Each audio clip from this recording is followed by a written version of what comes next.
आपल्याला लक्षात ठेवायला जे आर्टिकल 340 मध्ये आयोग नेमून एसीबीसीची ओळख करावी, म्हणजे सोशली अँड एज्युकेशनली बॅकवर्ड. आपण ओबीसी शब्द वापरतो, पण आपला संविधानिक शब्द आहे एसीबीसी. हा 340 जो एसीबीसी आहे, हा शब्दाचा जन्म आधीच झालेला आहे, कॉन्स्टिट्युशनल शब्द आहे. त्याच्यानंतर जेव्हा पहिला घटना बदल झाला, त्या घटना बदलमध्ये 16(4) होतं, ज्याच्यामध्ये ओबीसीना नोकऱ्या तर मिळत होत्या, पण ओबीसीना शिक्षणात आरक्षण नव्हतं. म्हणून पेरियार रामास्वामींनी जे दक्षिणेत आंदोलन केलं त्याचे इम्पॅक्ट झाले, आणि पंडित नेहरू आणि डॉक्टर बाबासाहेब आंबेडकर यांनी मिळून जे आर्टिकल 15(4) आणलं, त्याच्यामध्ये जो शब्द वापरण्यात आला तो पण एसीबीसी आहे. ज्या स्पष्टपणे लिहिलं आहे की special provision can be made for schedule caste, schedule tribe and ACBC, म्हणजे एसीबीसी हा शब्द आलेला आहे. त्याच्यानंतर जेव्हा या मोदी सरकारच्या काळामध्ये एससी आणि एसटी कमिशन हे कॉन्स्टिट्युशनल कमिशन होते, पण 338B मध्ये आपल्याला एससी एसटी सोबतच एसीबीसी कमिशन म्हणजे ओबीसी कमिशन निर्माण झालं, आणि 341A मध्ये ओबीसीच्या याद्या करण्याचे पॉवर, जे 341 मध्ये एससीला आणि 42 मध्ये एसटीला होते, 340 मध्ये आयोग नेमायचा होता, तर 342A मध्ये केंद्र सरकारला तसे पॉवर देण्यात आले. नंतर अजून अमेंडमेंट झालं आणि स्टेटला सुद्धा स्टेटच्या हिशोबाने त्याच्या लिस्ट बनवायचे अधिकार आले.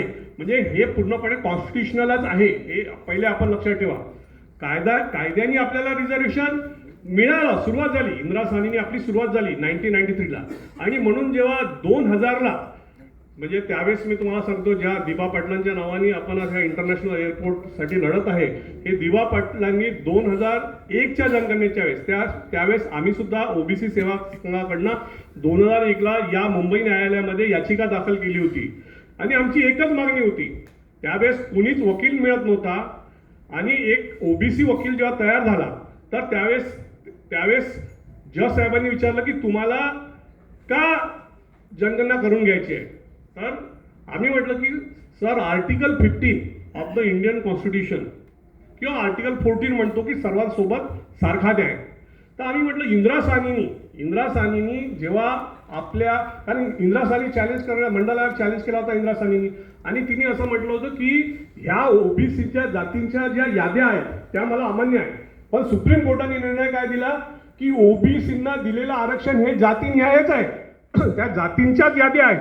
जशा शेड्यूल कास्ट ही जातीची यादी आहे, शेड्यूल ट्राईब ही जातीची यादी आहे, तशी ओबीसी ही सुद्धा जातीचीच यादी आहे. मग आम्ही म्हटलं जर का एससीला रिझर्वेशन मिळते म्हणून एससीची जनगणना, एसटीला आरक्षण मिळते म्हणून एसटीची जनगणना, मग आता ओबीसीला आरक्षण मिळते म्हणून आपण ओबीसीची जनगणना करा. कारण 1993 पासून आम्हाला आरक्षण सुरू झालं मंडल कमिशनद्वारे, बरोबर आहे. त्याच्यामुळे आपण 2001 ला, पण त्यावेळेस नेमकं काय झालं, 9 मार्चला जनगणना सुरू होती. 7 मार्चला महाराष्ट्र शासनाचा एक फार मोठा मराठा, मी नाव घेत नाही, तो वकील आला, आपला ओबीसी वकील आला, त्यांनी बाजूला केलं, बिचारा याचा करिअरचा प्रश्न होता.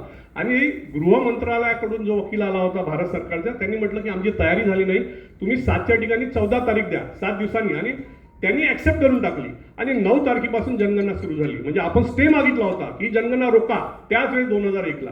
आणि तेव्हा त्या आंदोलनाचं नेतृत्व दिबा पाटील करत होते. राजाराम पाटील आता इथे बसलेले आहेत ऍक्च्युली, त्यांनाही माहिती आहे, ते आणि मी त्यावेळेस तरुण होतो, उमेश सारखे, आणि ते आमचे गुरु होते त्यावेळेस. तर म्हणजे ही गोष्ट आपल्याला फक्त एकच ब्रीद वाक्य ठेवायचं आहे, भाई एससी को रिझर्वेशन देते ना, एससी की जनगणना करते, एसटी को रिझर्वेशन देते ना, एसटी की जनगणना करते, तो ओबीसी को रिझर्वेशन देते ना, तो ओबीसी की जनगणना करो.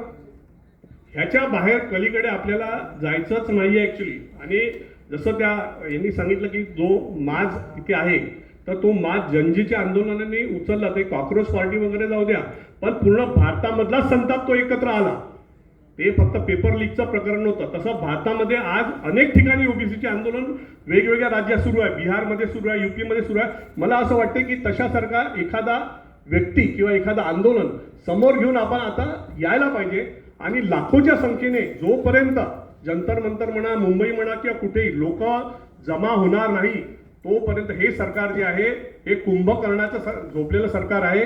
आणि यांना जोपर्यंत आपण बदलत नाही किंवा त्यांना कळत नाही की याच्याशिवाय आपण टिकू शकत नाही, तेव्हाच ते चेंज होतं. कारण लक्षात ठेवा, हेच ते सरकार आहे ज्यांनी व्हीपी सिंगांनी मंडल आयोग लागू केला होता, तेव्हा ह्या सरकारचा व्हीपी सिंगाचा पाठिंबा काढलेला होता. मग जे कॅरेक्टर लक्षात ठेवायचं, मूळ कॅरेक्टर काय आहे?